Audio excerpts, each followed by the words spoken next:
Facer unha revista como Luces neste momento e neste lugar é como un acto de insurxencia contra a conspiración do cinismo.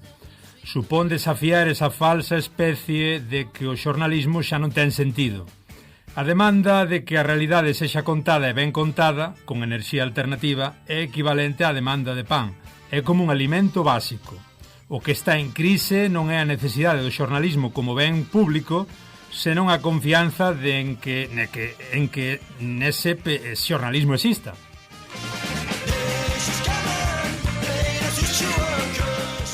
Son palabras de Manuel Rivas pronunciadas o día da presentación en Compostela. Para o escritor e xornalista coruñés somos vítimas dun virus novo.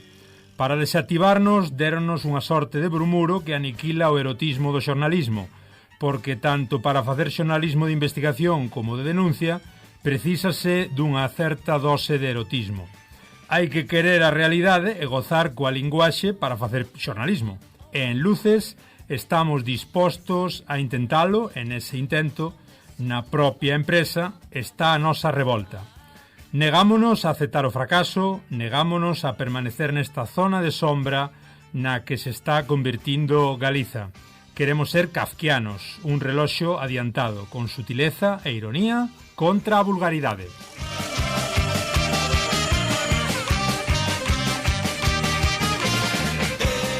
Estas eran palabras, era texto de Loísa Otero, 1 de novembro de 2013, acerca da entón recén sacada revista Luces, titulado aquel texto na web de Tam Press, Luces, xornalismo galego insurxente contra a conspiración do cinismo.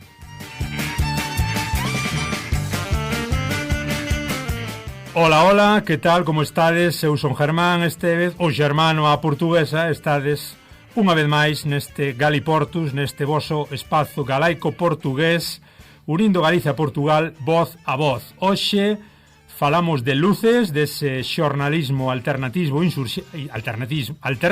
insurxente. Falamos de Luces contra a sombra na que estamos instalada. Benvidos e benvidas.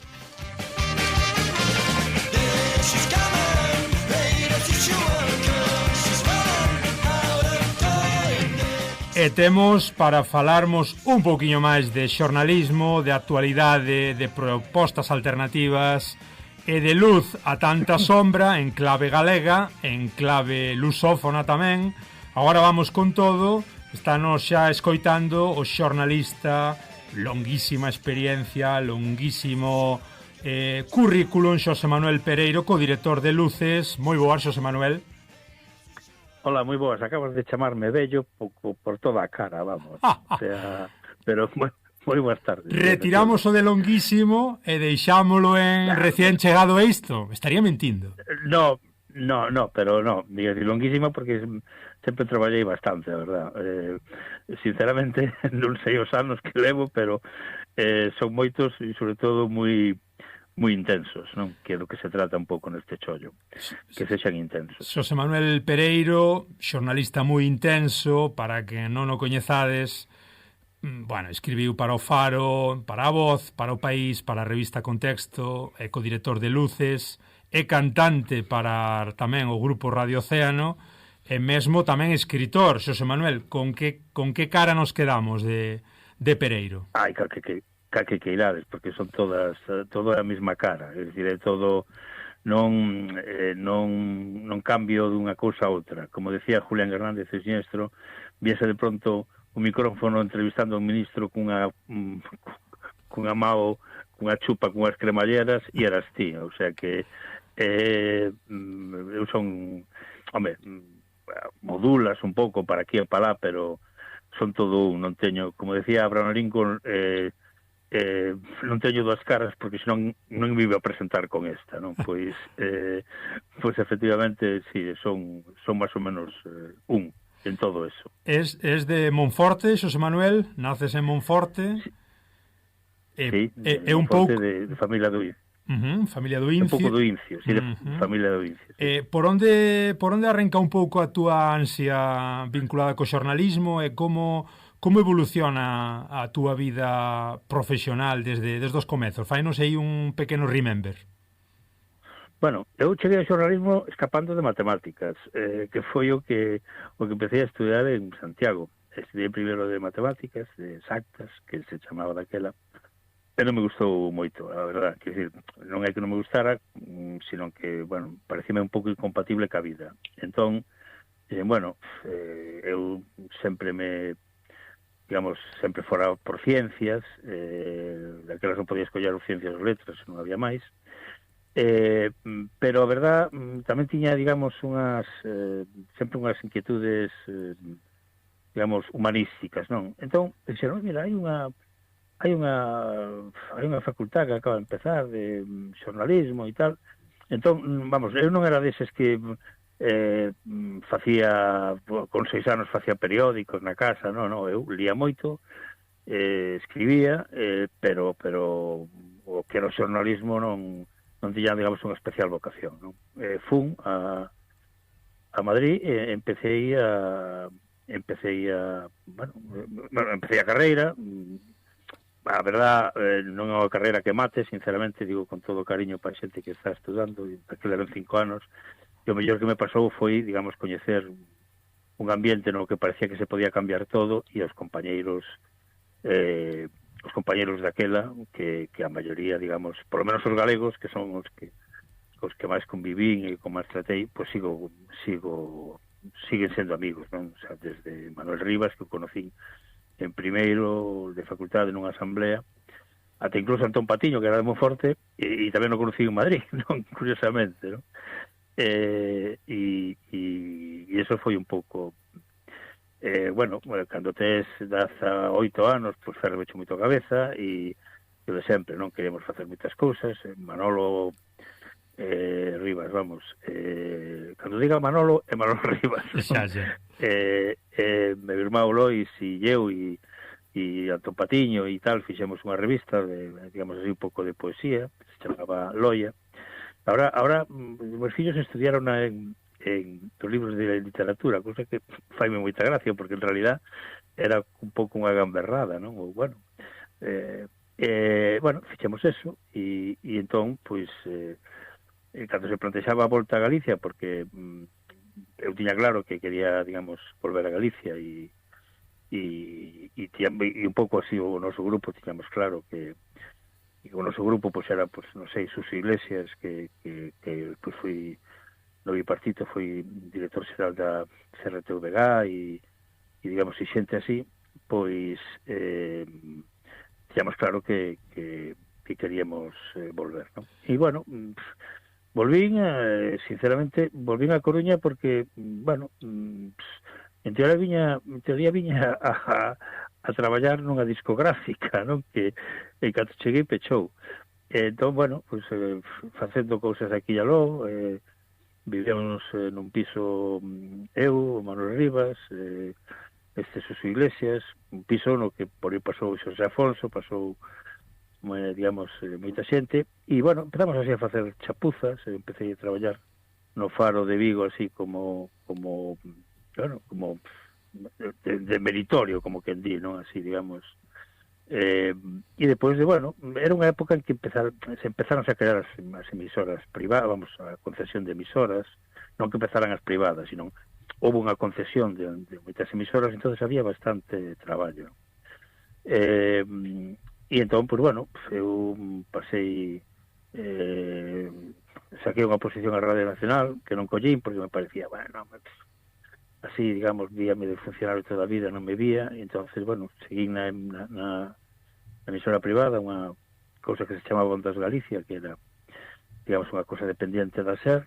Depois fume a Radio 4, que era unha cousa ainda existe en Cataluña, solo había Radio 4, que é unha especie como de Radio 3 autonómico, solo había en Andalucía polo 92, en Galicia e en Cataluña. O sitio onde era máis rendible, tiña máis audiencia, era Galicia, pero non tiña padriños políticos que a defenderan, entonces pechou. E eu, bueno, daquela, desde o paro, mandáronme a que me presentaron as oposicións á Televisión Española, e saqueinas. E, bueno, estuve en 20 anos en Televisión Española, combinando con con la corresponsalía del País, que heredei de Manuel Rivas, con aventuras como La Naval, que era unha revista, digamos, da movida, con Bravú, que foi unha aventura tamén na que me meteu Xurxo Souto.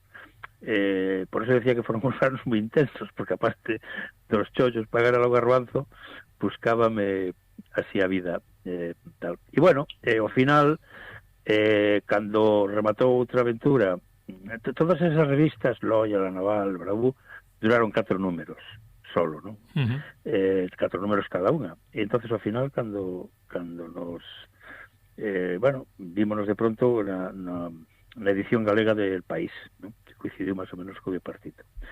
E cando pechou, pois Rivas e eu, e aquí vamos a luces, que non sei se a seguinte pregunta ou xa me estou adiantando. Sí, fantástico, pero... fías moi ben. Bueno, vai fiando, non?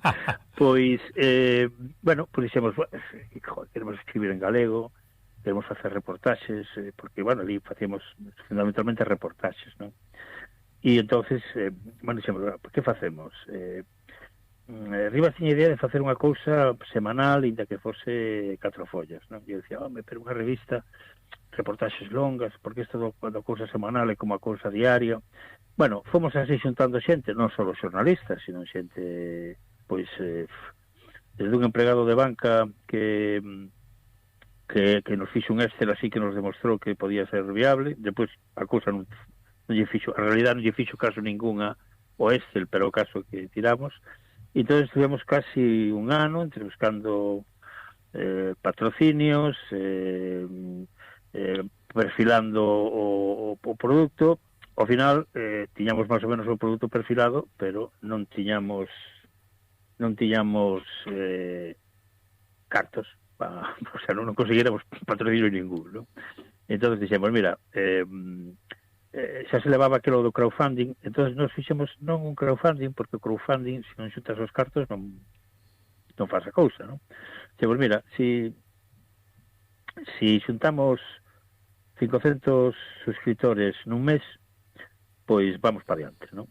Entonces, nunha semana, 2 semanas tiñamos xa os 500 e acabamos o mes con 700 suscriptores. Entonces, claro, como xa nos víamos na briga de ter que empezar, claro. E entón, pois empezamos e desde aquel decembro de 2013 no que botamos a andar, pois non paramos ata hoxe, non? Que estamos a ver se mandamos a imprensa o número 124. E como son as sensacións? 124 números despois, 10 anos xusto desa efeméride, como que palpito hai, Xosé Manuel?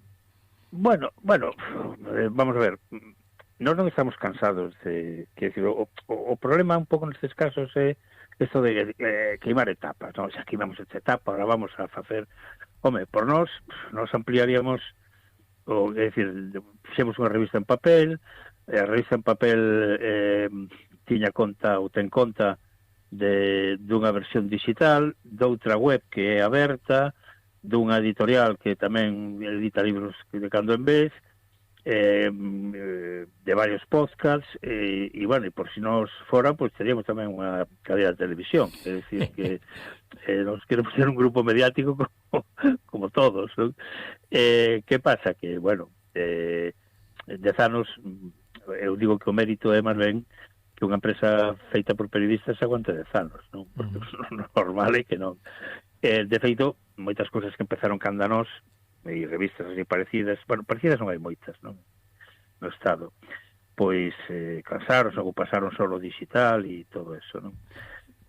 Nós fixémola en papel, nós tiñamos, digamos, 2 lemas: o futuro é o papel e a actualidade está sobrevalorada, porque se non facíamos en papel non podíamos ter retorno, non podíamos pagar as colaboracións, non? Entonces, eu daquela era decano do Colexio de Xornalistas, entendía que a militancia e tal sostense durante un tempo así e tal, pero que, bueno, que un profesional necesita, debe cobrar, ¿no? Son declaracións túas, justamente, José Manuel, perdón que che corte, sí. Dicías que o futuro... Corta, porque senón me corta. No, dicías que o futuro é o papel, e dicías que hai historias que merecen o papel. Cando vemos, sí, sí. sobre todo, que as editoriais resisten, que o libro resiste, que as revistas siguen aí, algunha que outra con forza, sigues pensando 10 anos despois que o papel continúa a ter forza, porque moitos xornais xa prácticamente os ves no bar ou pouco máis. Xa, pero que, vamos a ver, que depende do tipo de produto. Quer decir, o mellor unha cousa, información diaria, o mellor, xa decía antes de ter a revista, o mellor non paga pena que se imprima un xornal para mandar 3 exemplares a Viana do Bolo e que se venda un, non? Correcto. É dicir, pero sobre todo porque, digamos, unha información que, para eso está a radio, que decir, morre o día siguiente, máis ou menos, non? E que, me abuelo levaba yo o periódico había un mes e tanto lle tiña porque lo que quería era ler historias. Hai cousas, sin embargo, é dicir, tamén unha maneira que volve o vinilo, non? E o que morreu foi o CD, non? Eu penso que non hai categorías así de ahora só o digital, ahora só o papel, é dicir, eu teño un ebook e venme moi ben pois para cando vou por aí, cando vou á aldea, en vez de andar eu recordo que fun a Indonesia con 4 tochos de 500 páxinas cada un metido na mochila. Home, agradecería moito que ter o ebook daquela, non? Pero o libro en papel sigue funcionando porque é moi funcional, non? Ainda que, as casas xa non saben moi ben onde metelos, non? Pero eu penso que cada cousa cada formato necesita, cada tipo de produto necesita un formato distinto. Xa che digo, o sea, o que morreu agora foi o CD e non o vinilo. Xa hai máis vendas de vinilo que de CDs. E os medios, Xosé Manuel, hoxe, medios como que ti estás defendendo, como Luces, medios como Nós Diario a nivel galego ou a nivel Estado, o El Diario, o Público, estamos vendo que o xornalismo, e agora vamos con todas estas cuestións, pero non para de intentar un pouco redeseñar un pouco o seu espazo, reinventarse. Hoxe sin subscritores non eres ninguén. Nós vivimos dos escritores. Vamos a ver, o que hai que quitarse da cabeza é que as cousas son de balde. Quer dicir,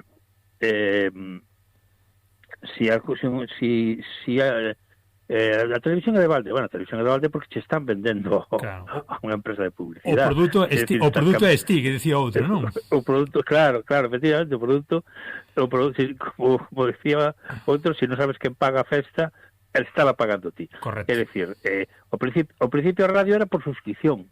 Depois dixeron, para que mellor que se anuncien as empresas e tal.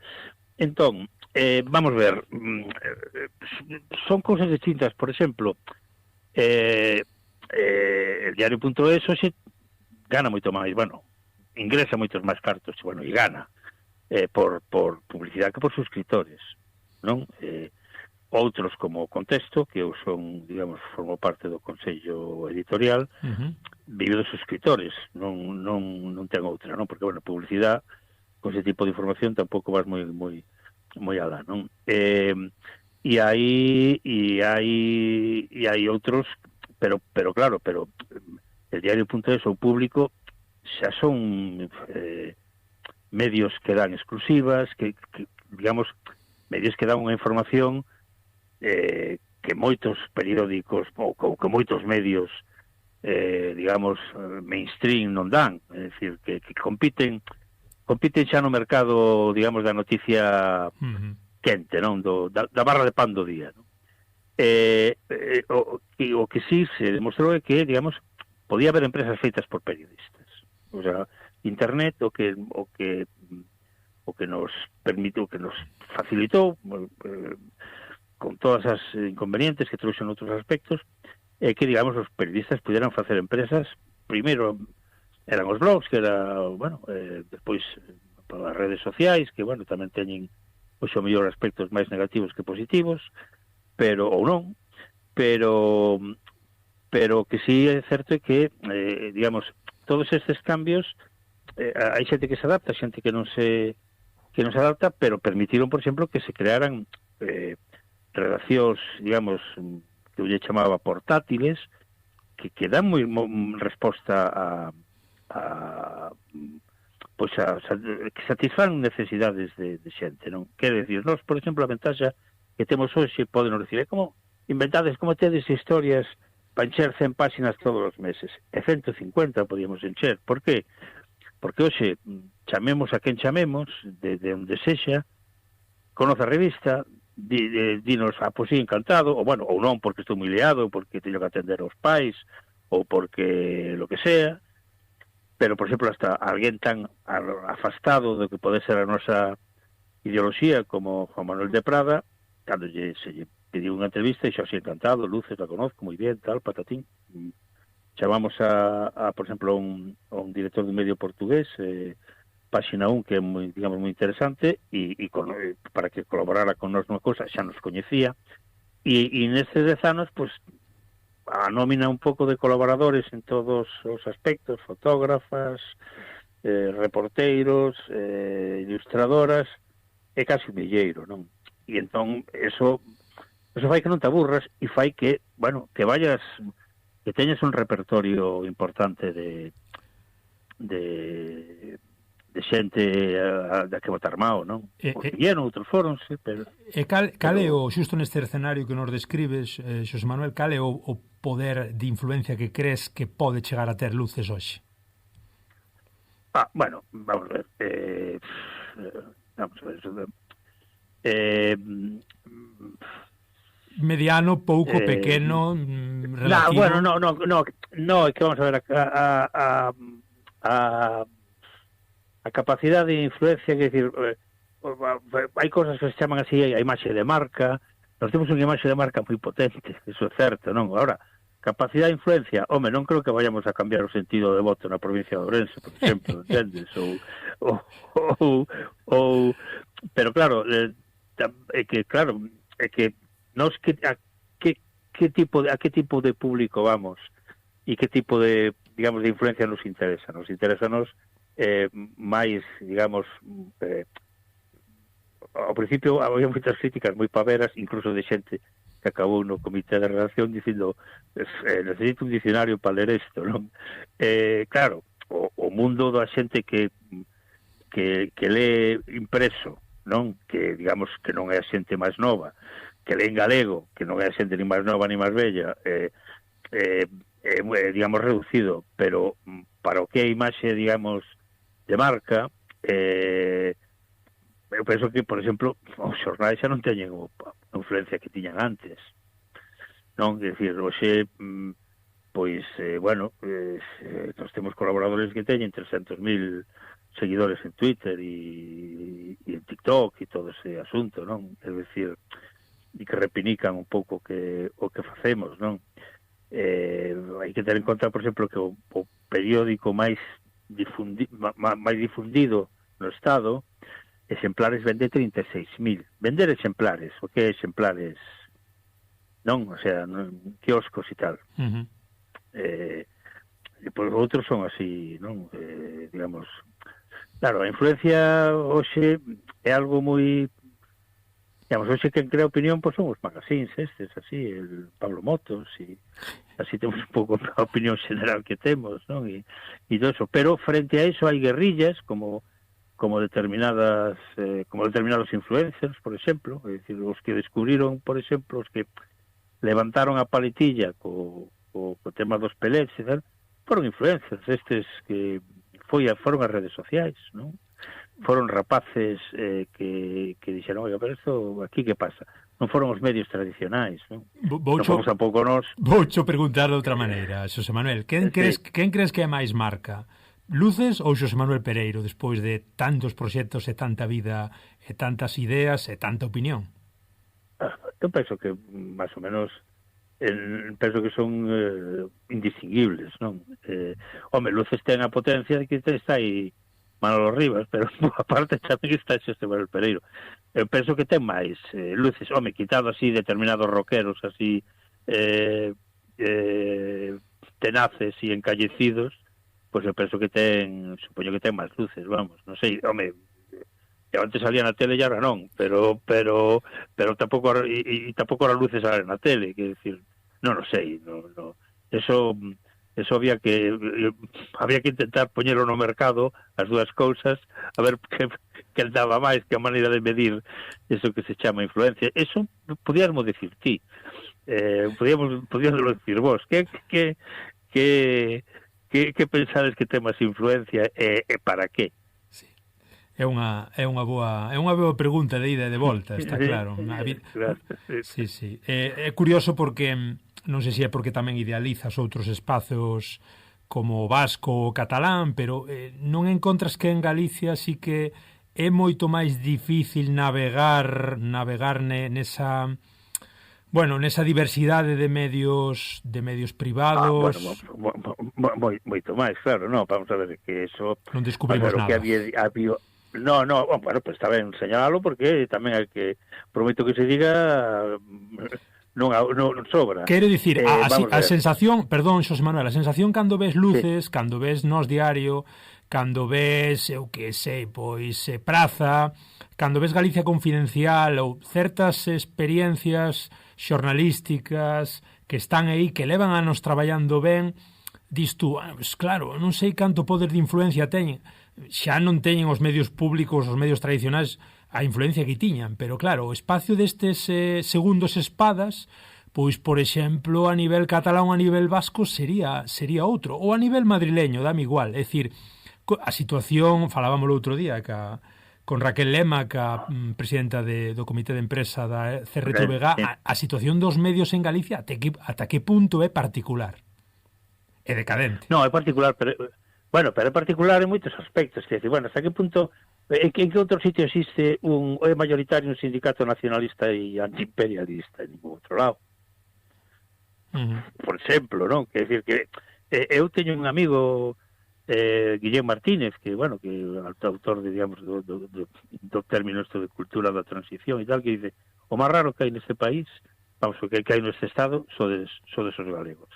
Que decir, porque vamos a ver, efectivamente, claro, en Cataluña está VilaWeb, por exemplo, que é un fenómeno internet que é, é un fenómeno que non existe en ningún lado. Existen medios en catalán, medios, digamos, consolidados, mentre aquí estamos así facendo un xornal diario, pues, por empecinarse en facer un xornal diario, non? Pero, por exemplo, vamos a ver, pero eu tampouco coñezo ninguna revista como Luces fora de Galicia, o sea, fora de Luces. Non coñezo ninguna, é dicir que existiu 5V, existiu Números Rojos, que era unha cosa, digamos, parecida, que desde o 2015 non se edita en papel. Existe 5W, que é unha edita un número ao ano. Tampouco coñezo ninguna revista así, que é o que nos din normalmente, non? O sea, sempre nos din, coño, como dá de feito eso, e eso despois lo de por non facer en castelán, porque non é a nosa escala, pero si non hai en castelán, que decir, nos coincidimos, por exemplo, con el Estado Mental. Estado Mental é unha revista así, digamos, moi high, así moi tal, ahora é unha cousa en internet e decir, la maleta de Portbou, que é unha cousa que fai, pues, para os cataláns moderados, non nós que somos así uns alternativos e uns radicais, claro, pois é unha cousa que non ten, é dicir, non é dicir, é unha revista de pensamento e que debe tirar como a nós ou menos, é dicir, a pesar de que sea en castelán, etcétera, etcétera. Que pasa? Que hai moi pouca biodiversidade de medios. Eso é certo, porque en xeral os medios son ou gubernamentais, e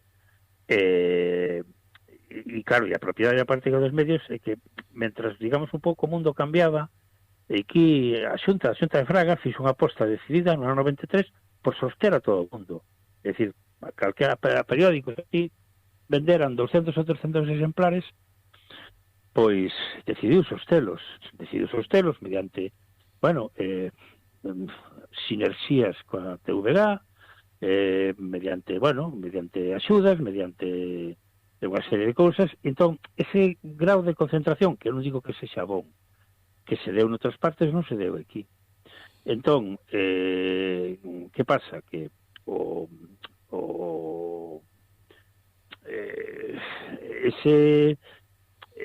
eso crea, digamos, unha dependencia, e non digo que se fagan mal os xornais en Galicia, ao revés, o sea, tú vas por aí e ves que tampouco, o sea, fora, digamos, é dicir, tú ves, por exemplo, cousas como El Mundo, e bueno, son cómic, non? Pero sí se creou, digamos, digamos, unha falta de diversidade, e despois, como autocrítica, tamén, a hora de cometer proxectos que son, digamos, distintos ou alternativos, moitas veces faise desde o punto de vista de non facer proxectos profesionais, sino facer proxectos porque hai que facelos. Entonces, se non faz un proxecto profesional, que eso non asegura que vaya a ter éxito, pero se non faz un proxecto profesional, sempre vas a estar arrastrado e sempre vas a estar dependendo de aspectos externos, ¿no? Sí, das migallas. Decir, por exemplo, contexto. Sí, efectivamente. E da militancia, non? Así de, quito cosas en galego e tal. O que pasa é que a edición. Tú sabes que en galego van a vender 250 libros así de... O sea que as tiradas de libros de poesía en Galicia deben ser a mitad. En galego deben ser a mitad do que son en castelán. E non somos a mitad. Por qué? Porque por aí vai ser de xente que os merca e por aí fora non. Pero, se tú faz unha cousa que, digamos, que o seu aspecto non é profesional, senón é para encher este espacio ou para entón sempre vas un pouco arrastrado, insisto, eso non quere dicir que a cosa sexa peor ou mellor, pero como planteamento ten que ser, digamos, unha cousa profesional, e profesional non quere dicir que non teña ideoloxía, sino que sexa, digamos, profesional. É dicir, nós temos, non podes aguantar 10 anos se non tes 3 persoas en plantilla. É dicir, nin eu, nin Rivas, nin eu cobramos, porque xa somos así xente maior e estamos de panteras grises, pero non pode ser xente sin plantilla, pretender levar a administración e todo e tal sin ter 3 persoas en plantilla. E a hora de acometer un proxecto, pues tens que ver, que decir, a quen queres chegar. Hai 1000 persoas en Galicia que poden mercar isto. Ben, se non hai 1000 persoas e só hai 500, pues tens que facer unha revista de 50 páxinas e punto pelota. É dicir, e en Galicia o problema que hai un pouco co tema dos medios é que hai moitos que están asistidos artificialmente. Pois, bueno, eu non me queixo, porque, bueno, mentre estén asistidos artificialmente, hai xente que está cobrando os seus salarios, non? Pero desde o punto de vista da diversidade, é unha mágoa, non? Non hai. Non hai, e aparte, non só non hai, sino que os mortos sempre son do mesmo bando. É dicir, aquí desapareceu algo como o Xornal de Galicia, que para mí non era un bo periódico, hai que decirlo, pero tampouco era peor que os que hai, desapareceu, pues, porque, bueno, estaba... É dicir, eu penso que os medios, en xeral, van desfilando por riba dun balado, e hai algúns que lle botan unha mao para que non callan, e hai outros que lle dan cun pau para que callan. É dicir, os medios non son rendibles, bueno, sí, pero bueno, é dicir, non son rendibles en xeral, pero claro, non tes a sorte que a Asociación Católica Nacional de Propagandistas che dé unha chea de millóns para facer algo como el debate. Entendes, sabes?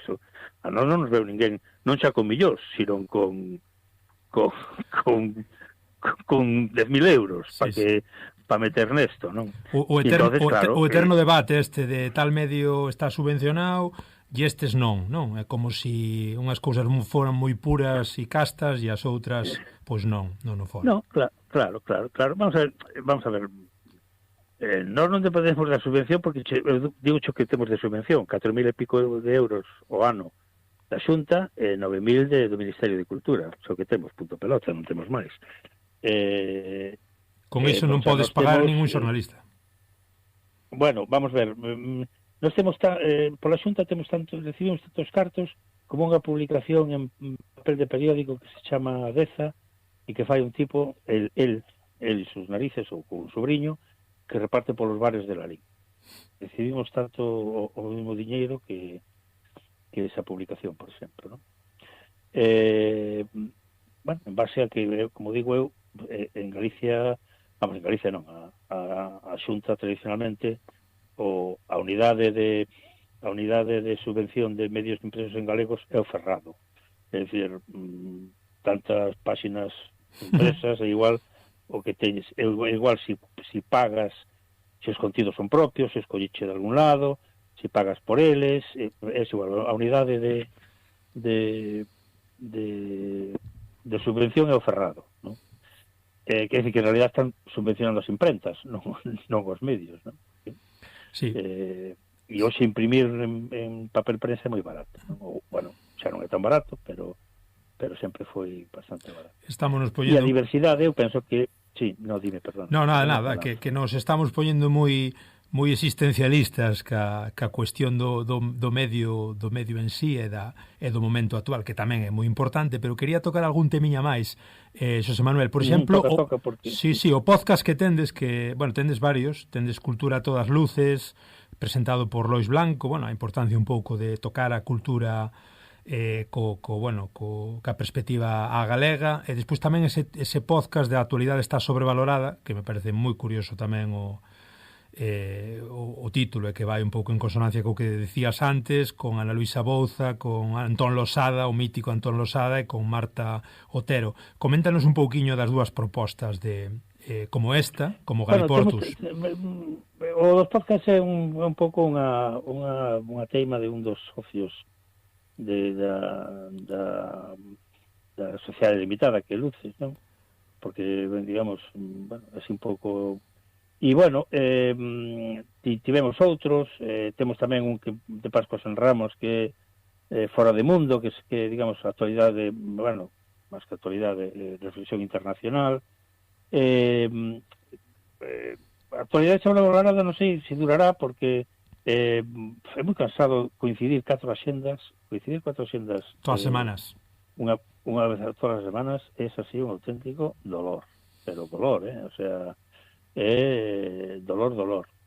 Pero bueno, nosos podcasts sí que é unha cousa que claro, é outra cousa. Bueno, por que, por exemplo, por que o podcast e non facelo con imaxe? Porque nós co aplicación que gravamos os podcasts podemos tamén gravamos vídeo, non? Porque é máis fácil despois montalo, non? Pois, bueno, porque tú vas no coche non podes, independentemente de que algúns son máis guapos e outros máis feos, e no podcast podelo gravar en pixamas e che pillan ahora así daquela maneira, pois, de feito, temos unha oferta dunha medio estatal para poñelo en vídeo, incluso en galego, e que le subtitula, non? Que non despertou moito entusiasmo, non despertou moito entusiasmo. Precisamente por eso, fin. Pero as cousas un pouco van e veñen, quer decir, se fóramos unha empresa, digamos, normal, diríamos, isto funciona, isto hai que ir por aquí, hai que sacar cartos e hai que incidir nesto. Pero eu xa fixe un programa de televisión en que tanto nos tiña non, pero non facíamos o tema de houve un pico de audiencia aquí cando o presentador caeu, pois que se cae o presentador todos os días. Non. É dicir, a ventaxa dun medio público, a ventaxa dunha publicación como Luces é que tú faz un pouco o que consideras que tens que facer, independientemente de quen manda ahora nos medios, que é eso de lo máis leído, non? Esa liberdade tan impagable. No, é que, sabes que pasa? Ahora nas redaccións teñen unhas pantallas, como as dos aeroportos ou dos estacións de tren, en que vai aparecendo en tempo real os clics que reciben as noticias. Entón, se tú tes unha noticia que é boa, pero non recibe clics, pois que nervios, non? Digo, pensaba, pero sempre, o sea, o máis listo, máis visto e máis lido antes era Fernando Alonso e Sexo, e ya Sexo Fernando Alonso xa sería, xa estouparía os índices. Claro, antes alguén chegaba a xefe por establecer un criterio de que era o importante e que non era importante, non? Si, e é máis, un medio de comunicación é a selección dun marco de realidade. É dicir, nós consideramos que o importante é que cheguen os peles, ou nós consideramos que o importante é que se acatarrou un xogador do Real Madrid. Eso, un medio de comunicación é eso, é decirle un pouco aos teus lectores, a túa audiencia, o importante é isto. Entrevistamos a Xosé Manuel Pereiro, que é un pelanas, e non pois non sei, a Super Piñeiro xa teredes entrevistado por todos os lados, pero bueno, a non sei quen, entendes? Esa é a selección dun marco de realidade, ese é un medio de comunicación, a selección para nós é importante isto. Si non nos faz, si renuncias a eso, bueno, pues a mellor, eu non digo que, claro, eu non deixei eu non cheguei, non a lado ningún seguindo este criterio, pero creo que eso é o xornalismo, ou debería ser o xornalismo. Tú escribiches, Xosé Manuel, varios libros, escribiche recentemente un en alusión ao Prestige a nivel persoal e a nivel xornalístico. Estades analizando a cuestión en luces, como é a vosa visión da cuestión dos pellets, tamén dime un pouco si evocou a momentos do Prestige. Vamos, o que evocou, pero non a nós, o sea, non a nós que estuvemos, digamos, no seu momento moi encerellados nese asunto. Bueno, Manolo era un dos portavoces de Nunca Máis e eu facía información para a televisión española e para o país, non? Vamos ver, o que me evocou para moita xente era a postura da Xunta, a postura, digamos, das autoridades, daquele no Prestige da Xunta e do Goberno Central, que foi quen colleu a manilla, e agora digamos da Xunta. Da Xunta tamén do Ministerio, porque o Ministerio tamén, bueno, tampouco é que se maten por saber que pasa no mar e deixa de pasar no mar, non? Sei que Salvamento Marítimo siga eso de que non podemos mandar buques de salvamento marítimo, home, porque están facendo que onde. Pero bueno, o que nos recordou a todos era, digamos, a mecánica do asunto, non?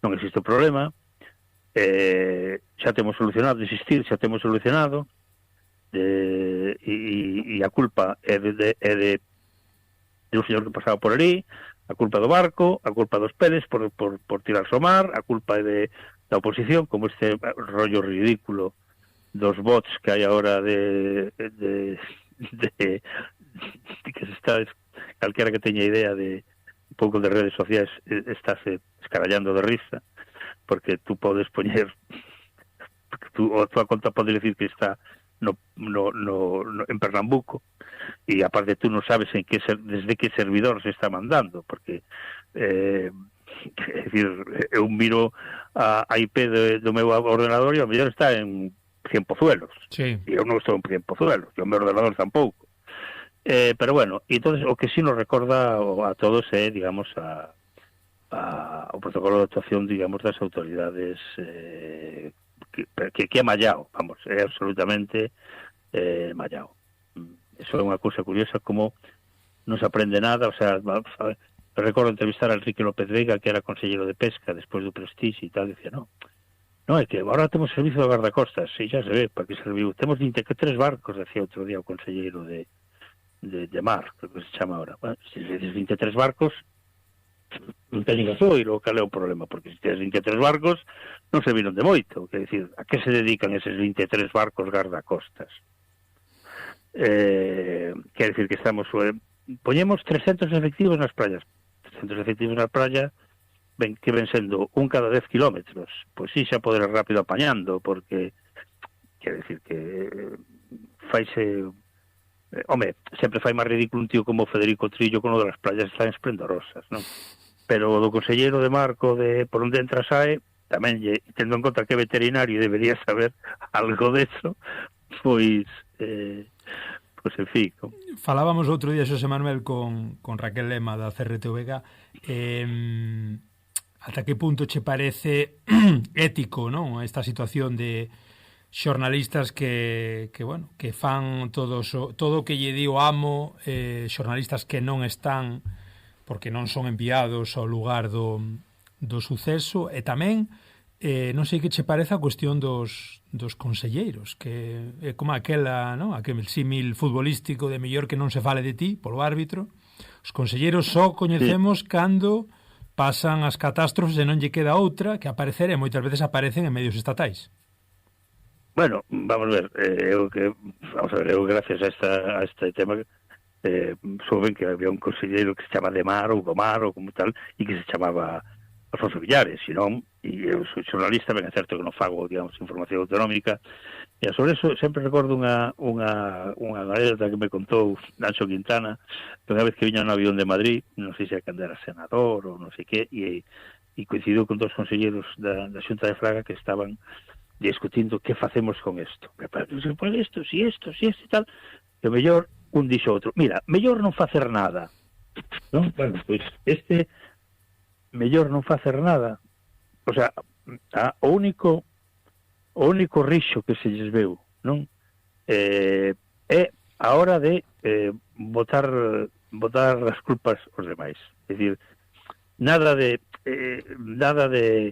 vamos a ver, que sinceramente isto, eu tuve a Paco alcalde, bueno, de alcalde 23 anos, era unha fiera neso, cando se lle caeu o tereiro de Bens, que digamos, non o fixera el casual mal, fixeran el e os seus antecesores, o tipo estaba indignado, puxose a cabeza da manifestación, non hai dereito, isto é un desastre ecolóxico, tal, etcétera, non dixo que non pasara nada, puxose a cabeza da manifestación, chamou a ministra de Medio Ambiente. Bueno, pois estes asnos, en vez de facer eso, decir, bueno, pois isto desastre, temos que arreglar, chamamos a toda a poboación para que mantendo a calma, pois tal, non sei, no, aquí non pasa nada, bueno, por onde entra sai, de verdad, bueno, vamos a ver, que sinceramente, alguén coñece algún conselleiro? Sí, pero... Bueno, vamos a ver, o de cultura, que aparte é bo tipo, vamos, porque eu conozo, Román, o de Dalí, pero quitado a este home, alguén coñece algún conselleiro? E non é porque, como antes, poder decir, no, claro, que ten unha personalidade o presidente que opaca a todos os demais. Sí. Non, eu teño unha amiga xornalista que lle morreu o pai, e o presidente da Xunta chamou para dar o pésame, e dixo a mai, mira, oye, llamou un tal Alfonso Rueda para dar el pésame. Un tal? A mai dunha xornalista, sí, quer decir, vamos a ver, isto todo, claro, isto todo é algo perfectamente organizado ou simplemente a consecuencia tamén de... No, isto todo algo perfectamente improvisado. O sea, no, vamos a ver. Hai un principio de Hanlon que lle chaman que non existe, que o tal Hanlon non existe, non se sabe porque se chama principio de Hanlon, que non lle atribullas a maldad o que é culpa da estupidez. Non? Eu creo bastante no principio de Hanlon. O sea, bueno, pode haber maldad non estar atento ao que hai que estar, pero fora deso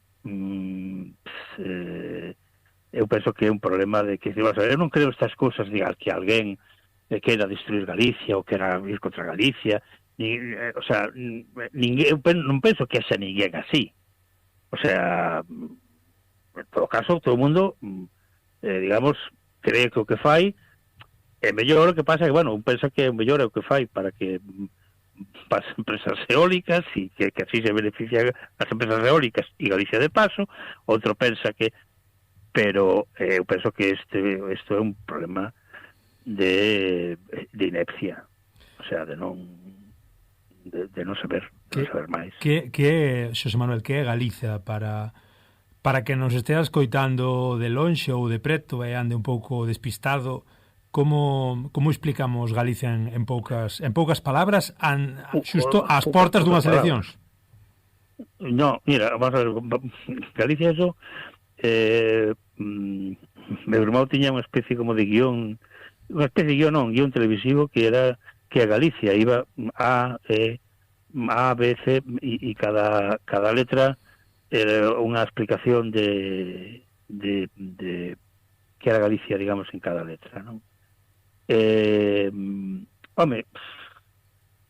Galicia é un país bello que tuvo o seu momento de esplendor no seu momento e que eu penso que tería bastante máis momentos de esplendor porque estaban situados xeográficamente, ao mellor desde o punto de vista de Madrid non, pero estaban situados xeográficamente, como desgraciadamente acabamos de comprobar, pois ten unha serie de recursos que digamos que, bueno, non tens por que facer regos insostibles para que salgan as cousas, o mar, pese estar esquilmado, ten recursos tamén, a xente, por exemplo, sabía facer barcos, quer dizer que, bueno, non é xente, non é parva de todo, ten unhas certas habilidades. O problema é que está ao frente e o destino o que nos teñen abocado desde o tempo, que é máis ben pues, servir de camareiros, con todo respeto pos camareiros, que fan falta camareiros, pero non todo un país pode estar destinado a ser camareiros, propietarios de Airbnbs, etcétera, etcétera, non? É dicir, que hai que producir cousas, etcétera, etcétera. E eu penso que nestas eleccións, como en casi todas, o que se está a debater é si intentar facer un cambio, cambiar, e non todos os cambios son para mellor, pero está claro que seguir como está, si seguimos facendo o que estamos facendo, vai estar dando os resultados que está dando, que é dicir que estamos metendo os cartos en formar xente para que se vaya por aí adiante e aquí pois quedemos os máis parvos, con perdón dos presentes e dos que nos escoitan se están aquí, que aquí quedemos os que non queremos irnos xa porque non nos pilla tal, e a xente que quere ter un traballo decente pois se vaya por aí adiante. E iso creo que non o pode permitir ningún país, vamos, e é o que estamos facendo, digamos, votando a xente que ten algo máis de... O sea, vamos a ver, estamos facendo exactamente como os países africanos. E os países africanos non é que a xente que veña estea morrendo de fame, non, é a xente máis expelida, xente que quere que ten máis visión de futuro e que dice, bueno, eu aquí non fago nada. Bueno, pues aquí estamos facendo un pouco que decir, se tú eu que quero ter unha explotación gandeira, no, pero es que mira, es que tal, es que eu quero tal, no, é dicir, aquí o problema é que o país estáte votando, non? Como decía non sei quen, é un país que quere suicidarse e non dá podido facelo, non? Pois en certos aspectos é así. Quédame un par de preguntiñas, Xosé Manuel. O día 19 de febreiro, para quen estea escoitando este podcast dentro dunhas semanas, vamos ver se ese pronóstico se cumpriu ou non. Luces abre unha das súas seccións, hai opinión polo medio, hai actualidade. Que escribe Luces, que escribe Xosé Manuel Pereiro despois das eleccións? Como auguras ese pronóstico? Home,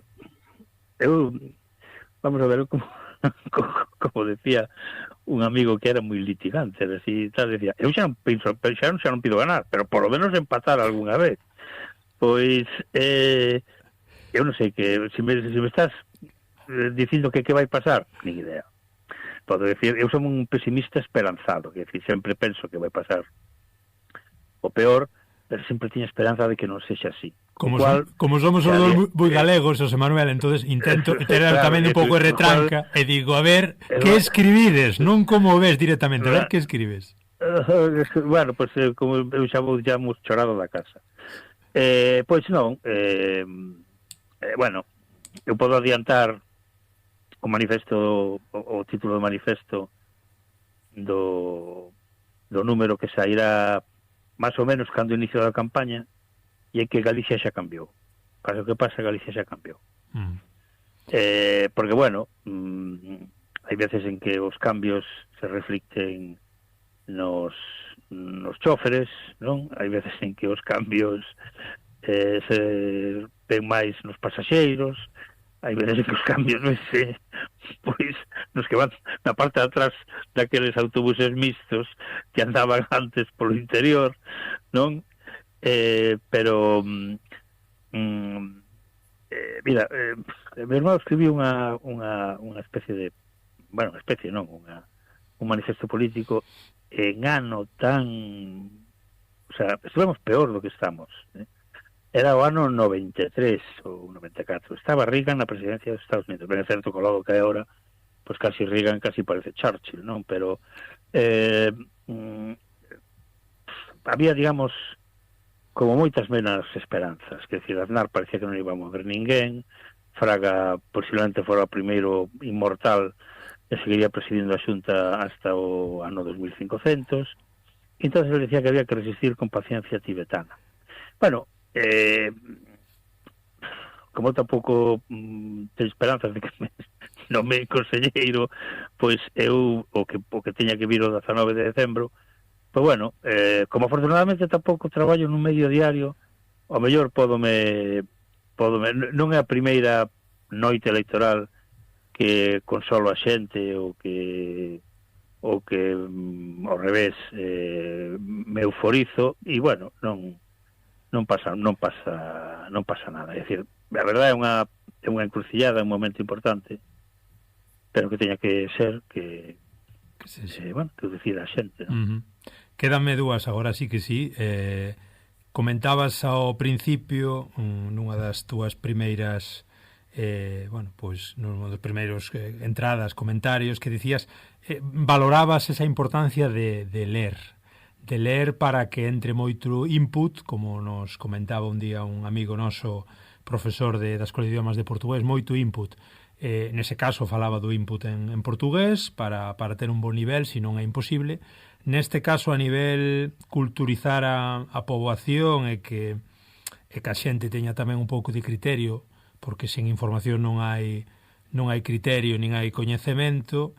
Ata que punto estamos perdidos nesa cuestión da lectura? Crees que estamos totalmente idos ou que podemos retomar o hábito lector dentro de nada? Como ves a cousa?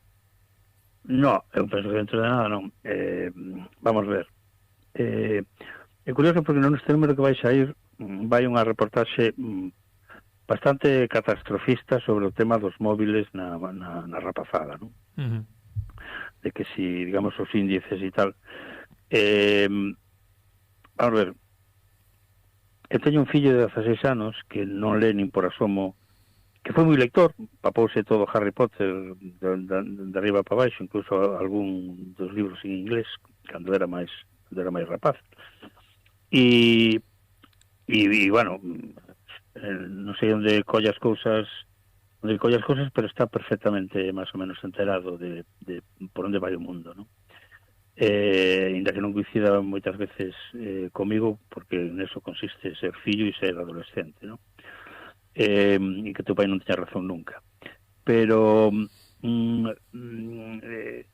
eu, máis que no de ler,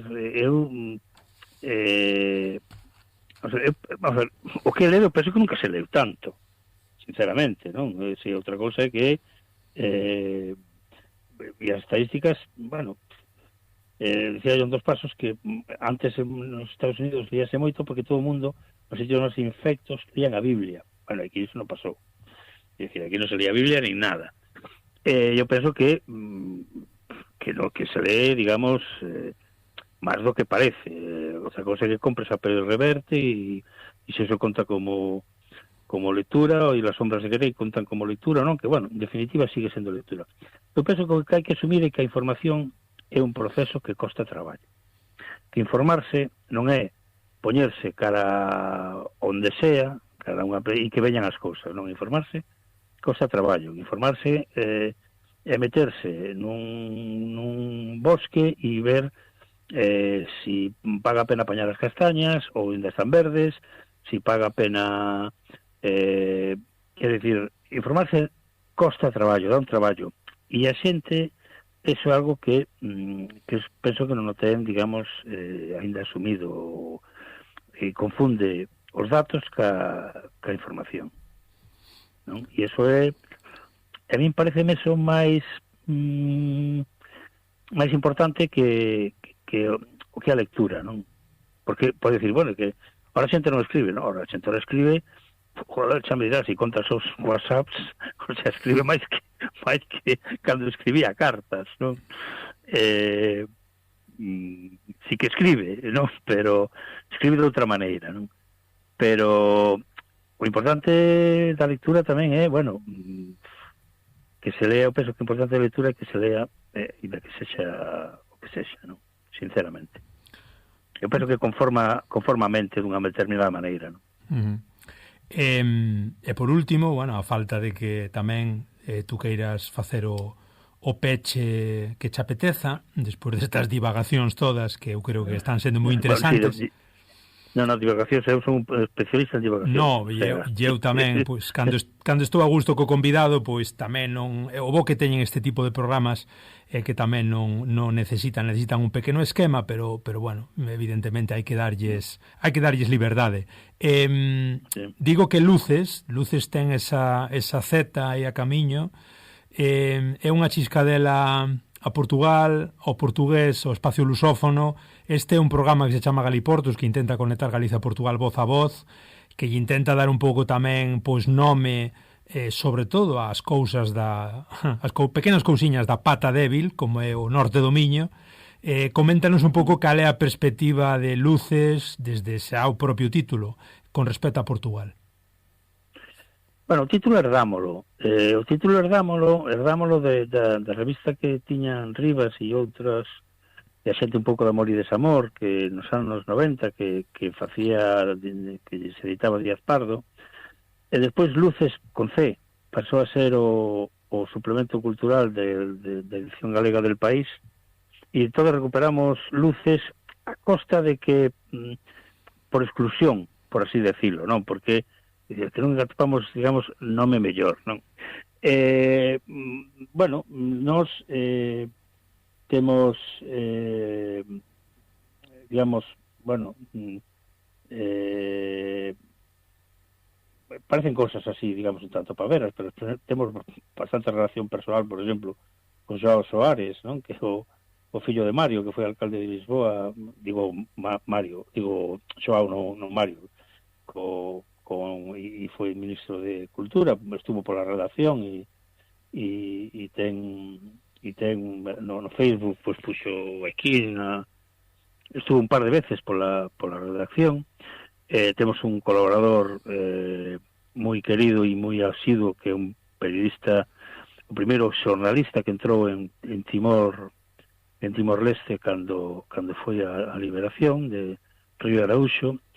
E agora estamos, a ver se nos metemos nun proxecto europeo da mão de un medio portugués, non? Claro, non só que tampouco queremos exercer ningún tipo, digamos, de paternalismo e de decir,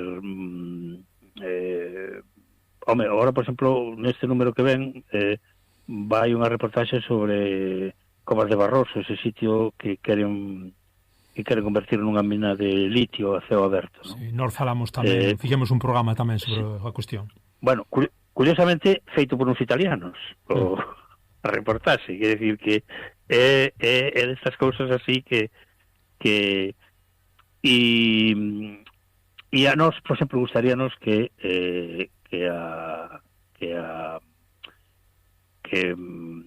por exemplo, sempre que escribe algún portugués na web, van, digamos, as dúas versións, non? En galego normativo e no original, non? No papel eso non se pode facer, non? Pero o que sí temos pendente é, por exemplo, facer algunha presentación en Portugal, que tiñamos previsto facer hai moito tempo, pero tampouco facemos ahora moitas presentacións porque é unha cousa que nos fai tanta ilusión que volvemos sencillamente bastante escangallados e a revista perde ritmo, non? Pero sí. Sí, no, dime. Dime, José Manuel. No, que bueno, que é un pouco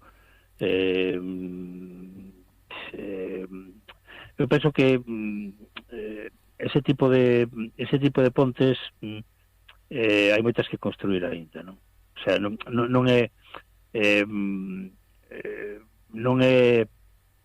non é doado cando non tes medios institucionais ou cando non tes unha proximidade física construir, digamos, ese tipo de pontes, non? É dicir, eso que fai, por exemplo, o Xiaxenlle co de Cantos na Maré, con ese tipo de cosas, é máis fácil que facelo, digamos, desde unha publicación, non?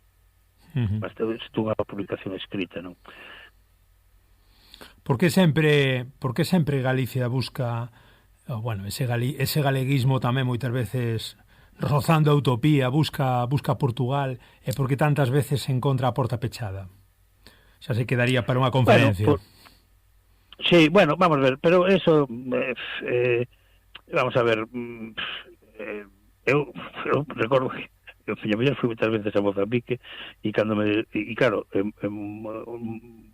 é máis fácil entender un mozambicano que un lisboeta, non? Como pasa sempre, así tal. E, você fala, dice, no, eu falo un portugués do século XIV. E entón, pois, bueno, pasa que a ninguén lle gusta, digamos, as retóricas imperialistas, todos os estados medraron en base a retóricas imperialistas. Sinceramente, ¿no? Entonces, me imagino que parte de la retórica nacional de Portugal, pues es eso, es decir, o idioma inventámoslo nós, cando, como digo, a letra inventámoslo nós e les puxeron a música, ¿no? E entón, eu penso que é un pouco en parte por eso, ¿no? Cando, por exemplo, os que conquistaron Lisboa chamábanlles os galegos, pero bueno, eso era eso pasou aí moito tempo, non? En ninguén se acorda. E despois os galegos que iban a Lisboa, como que bueno, salían nos escritos de Pessoa, eran camareiros, eran augadores, eran mozos de carga. Entón, pues, nunca te queres relacionar con os mozos de carga normalmente, non? O sea, así de claro. Nós tivemos un gran amigo que era Asís Pacheco, que era descendente de galegos, que foi o que me dixo que Camões era descendente de galegos. Camões que escribiu aquilo de galegos duro bando, non? Pois e contaba un pouco eso, non? Que a cousa viña un pouco por aí. Nos dedicamos un número Portugaliza precisamente a contar historias de galegos desde a folga de galegos no século XIX, que se resolveu en parte a tiros e en parte mandando os galegos nun barco outra vez a Galicia. E cando o barco volveu a Lisboa, xa a mitad dos galegos volveran outra vez a Lisboa.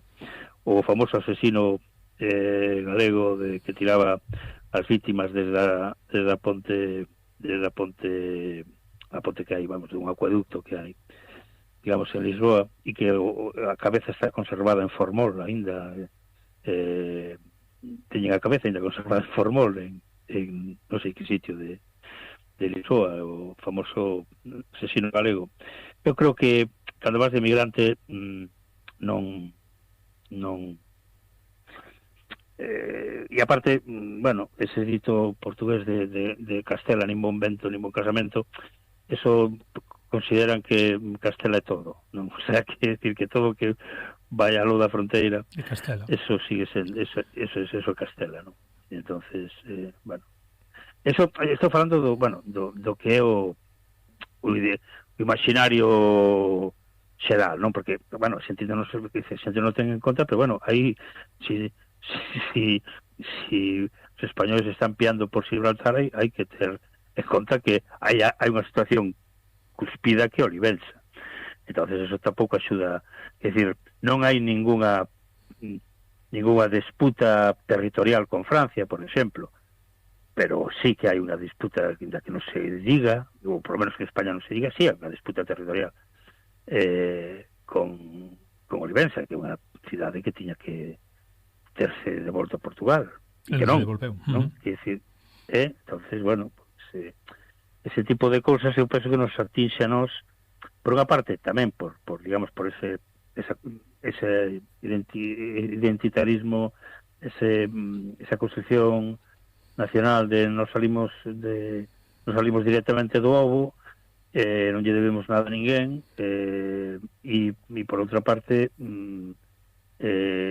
pois tamén é por cos de Iolao non queremos saber nada, non? Xosé Manuel Pereiro, xornalista e codirector de Luces, só me queda agradecerche a presencia e dicirche si vai haber, despois destes 10 anos, outros 10 anos máis de Luces. Bueno, estamos nelo, nos 10 seguintes. Depois xa imagino que estarán outras remando, pero vamos, os 10 seguintes eu estou por firmarlos, vamos, como os futbolistas. Pois moitísimas gracias por nos atender, foi un placer, felicidades, parabéns por construir medios alternativos, críticos, que intentan alonxarse das versións oficiais e oficialistas. Un placer, Xosé Manuel. Nada, eu só animar a suscribirse a quen queira e poida, que recibir todos os meses un 100 páxinas así de mellor xornalismo é sempre un placer na casa, e senón en Aira das Letras, aina, que eu sepa, vamos. Son Pepe de Corcubión ou Xosé Manuel ou Manolo de Aiquida Allariz, aparte de ir a Aira das Letras e poder topar Luces, como fago para me suscribir? Pois entras en luces.gal e ves unha cosa que pon suscribirse. E canto me supón? Estará a xente xa temblando, os cartos? Bueno, no, mira, despois de 10 anos costando mismo, subimos en decembro,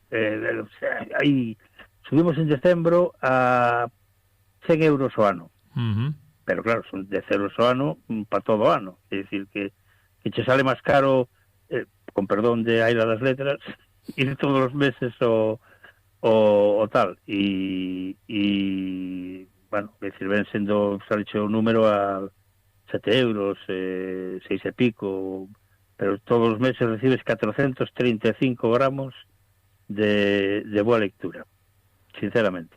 Home, non hai que lela toda, pero hai xente que lê toda, sí, de cabo a rabo. E sobre todo, mira, tú ves medios estatais, tamén alternativos e tal, que teñen o mellor 5.000 suscriptores en Galicia, e dices, pero me cago en la leche, carajo.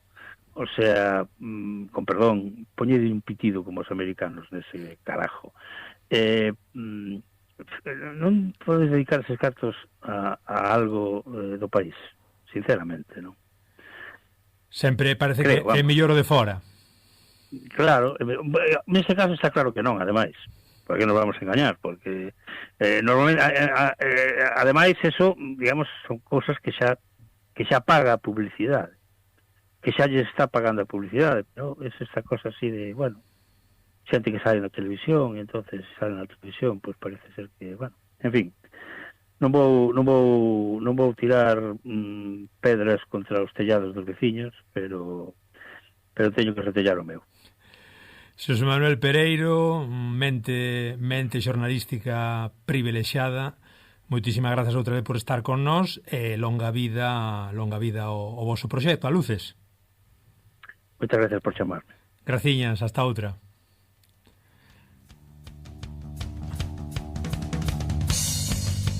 Moi ben, pois tempo de moito quilate, de moita paciencia, moito sosego. Paciencia, refírome a que tivestes vos por debullar toda a entrevista.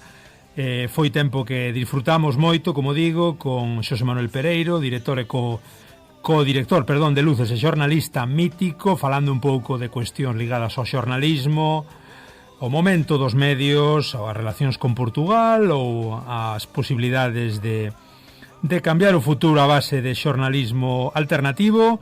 Ata aquí o programa de hoxe, como digo, xa sabedes, estamos en redes, Facebook, Instagram, Twitter, en breve tamén en YouTube, podes nos escoitar Spotify, Podgalego, Apple Podcast tamén, iVox, que seguramente será desde onde vos podedes suscribir. Tendes galiportospodcast@gmail.com para todas as vosas opinións que queirades enviarnos. Un placer, unha aperta moi grande. Hoxe marchamos cun tema que nos dixo Xosé Manuel, que representaba moi ben parte desa vida e parte dese proxecto, cos diplomáticos de Monte Alto como o vento, que estades oindo xa de fondo. Graciñas, estades en Radio Ari 107.2, tamén de 12 a 1 cada sábado, despois na redifusión sábado noite, luz tarde. Graciñas a Carlos, como digo, nos mandos técnicos. Cos diplomáticos marchamos. Chao, chao.